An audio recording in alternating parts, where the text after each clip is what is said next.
Hey guys. So, as you probably have been noticing over the last year and a half, what's the most common thing we hear from our enemies? From people who hate us. What's the most common thing we hear? We hear that you guys are thieves. You guys don't belong in the land of Israel. Well, they don't say Israel, they say Palestine. You stole Palestine, you're thieves, get out, occupier, stole, squatter, settler, etc., etc. That's all we've heard, right, guys? We've heard it before October 7th, but especially after October 7th, this is what we've been hearing. Why? Because, these people who did this to us are trying to justify why they did it. Right? It's justified. What they did, this horror that they did is justified because of the suffering they endure under occupation by a colonizer, right? So, my friends, you can come and say, a lot of people on our, so to speak, side can come and say, well, listen, look at the history. Look at the holiday of Hanukkah. Look at the holiday of Passover, of Shavuot, of Sukkot. All of these holidays connect us to the land by way of what? Well, they are talking about the temple in Jerusalem, how we would go, how either we rededicated the temple, that's Hanukkah, or the festival days, right? How we would go to the temple and give our offerings, right? Families who lived all over the land of Israel would make a pilgrimage from wherever they were, near the coast and the north and the south to Jerusalem. It was a few days, right? And they would give offerings to the temple. Well, guys, here's the problem. Not really a problem, but when we say this stuff, we don't have a temple anymore. And because we don't have a temple anymore, yeah, we have these holidays. We have Shavuot, Passover, and Sukkot. But we don't have all of these mitzvot, all of these commandments that are connected to this place, because we don't have the structure anymore that's there. We have Jerusalem, thank God. We have the Kotel, the Western Wall, which is a retaining wall of what was there. We have, that area, the Temple Mount. You can go there, with some challenges. But we don't have the temple, right? So we're missing all of this stuff.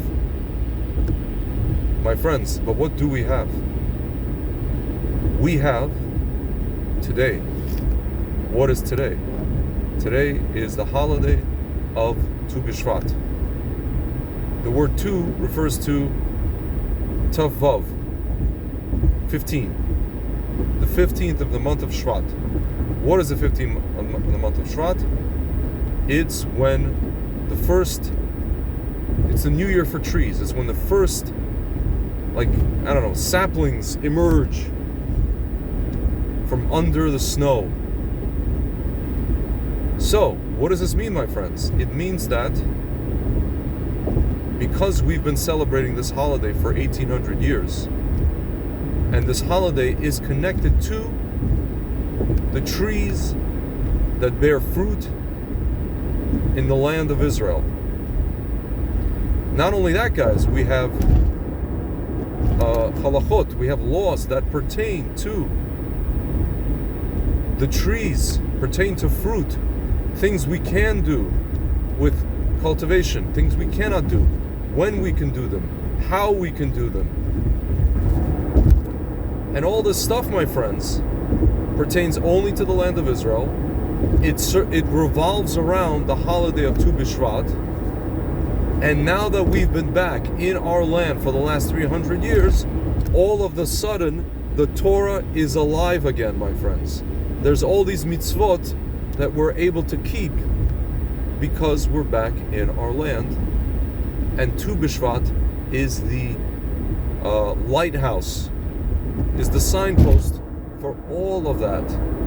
Guys, I'm involved in the wine industry in Israel, right? For example, if I took a bottle of Israeli wine made from Israeli grapes, right, from the year 2015, or the year 2022.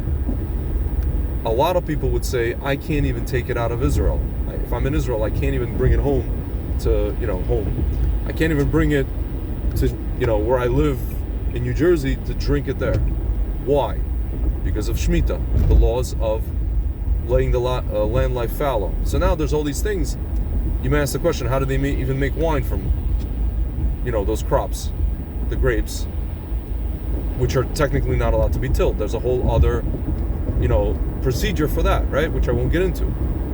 There's other laws like Trumot and Masrot, giving part of literally your fruit to the Kohen, setting it aside for the Kohanim. There's laws of what's called Orla, of picking something before it's a certain year, before the third year.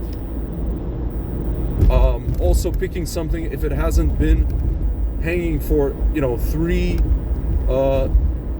Tu B'Shvats, right? Which is, by the way, connected to also why we don't cut children's hair, the kids' hair, before they're 3 years old. We have this whole commandment of Abshurin. It's called Abshurin, or Sephardim call it Halakeh, right? It's all connected, guys. So today, my friends, is the holiday that is, I would say, largely overlooked outside the land of Israel, unfortunately, because it doesn't, it's not considered a major holiday, because it doesn't even pertain to anything outside the land of Israel. Yeah, people have seders, people had Tu B'Shvat seders last night. I didn't go, I was so tired, I just passed out. But I had wine from Israel, Baruch Hashem. Not Shemitah wine. From Ramot Naftali Winery in the Galilee. Small plug. So, but inside the land of Israel, Tu B'Shvat is a thing, guys. Tu B'Shvat is a thing. Not only is it a thing, like a cute, ornamental, cultural thing, it's real, because there are now commandments we can keep only for the reason that we're back in the land. We've been back in the land, I would say, en masse, for 300 years. The students of the Gaon Mivilna and the students of the Baal Shem Tov started coming back in the 1700s. My friends, but guess what? There were always Jews in the land, even small amount, and I guarantee you the small amount of Jews that were in the land for the last 2,000 years, despite our exile, were keeping these mitzvot with the fruits, with the fruit trees. Which, by the way, the fruits from those trees are brought as offerings in the temple when we will have the temple. So then it will complete that, the circuit, so to speak. My friends, today is the day on the Jewish calendar, Tu B'Shvat, the holiday, which undeniably connects the Jewish people to the land of Israel forever and ever, no matter what. More than, I would say, at the moment, while we don't have the temple, more than Hanukkah, more than Passover, more than Shavuot, and more than Sukkot. Tu B'Shvat. Today, my friends, is the day, the 15th of the month of Shvat, is the day that we should be coming and saying to the entire world, not our enemies don't really care, but to the entire world, to the Christian Amanpours of the world, who come on CNN and say, occupation, indiscriminate bombing, and two-state solution, flowery language to cover up their hatred, right? Today is the day, my friends, that any Israeli official, if he goes on television and anybody says anything to him, he says, my friends, today is the day, which is a signpost for the Jewish people being back in the land, interacting with the land, cultivating the land, which, by the way, would not grow for anyone else besides the Jewish people. It's a historical fact. The Ottomans were there, all these the Mamluks, everybody was there. The British, my friends, they all tried to grow things in the land. Guess what? Nothing grew for them. Mark Twain said it's tumbling tumbleweeds, right? And he came in the 1800s. A few people, Jews, were there growing things here and there, but what he saw largely was barren, right? And then we came back, my friends. We started growing vineyards, planting vineyards. We started growing, orange trees and lemon trees and everything, anything you can think of. My friends, you know that not even today, but always, if you go to the shuk, to the market in Jerusalem, I don't know about Tel Aviv, but in Jerusalem, there are some of those guys who sell fruits and vegetables who have behind them kosher certifications. Now you may ask, what do you need a kosher certification for something that just grows in the ground and you pick out of the ground? Why? Because if he has that, that means this is a person who buys his fruits and vegetables from farms that keep the laws of the land, the Torah laws, Shemitah, Orla, etc., etc. All these things, Trumot and Masrot, especially the Trumot and Masrot, right? I have friends that tell me, Tzvi, when you go to the shuk, be careful. This is why a lot of Orthodox Jews or people who care about these things, they'll buy fruits during certain seasons. They'll buy fruits and vegetables that come from outside of Israel, because outside of Israel those laws don't apply, so it's not a problem, right?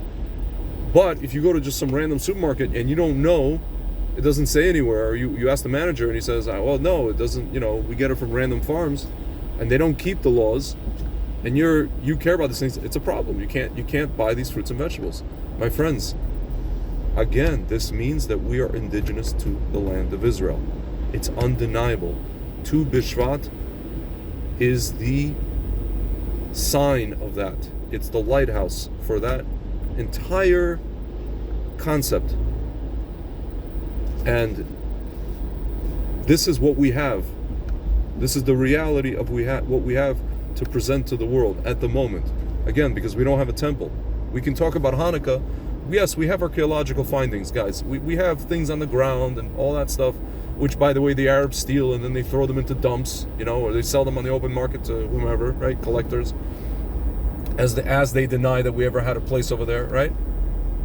We have archaeological findings. We have all this stuff, guys. You can go to the Met Museum. You can go to every museum in God's green earth and find archaeological evidence of there being a temple in Jerusalem and the Jewish people going there and being there.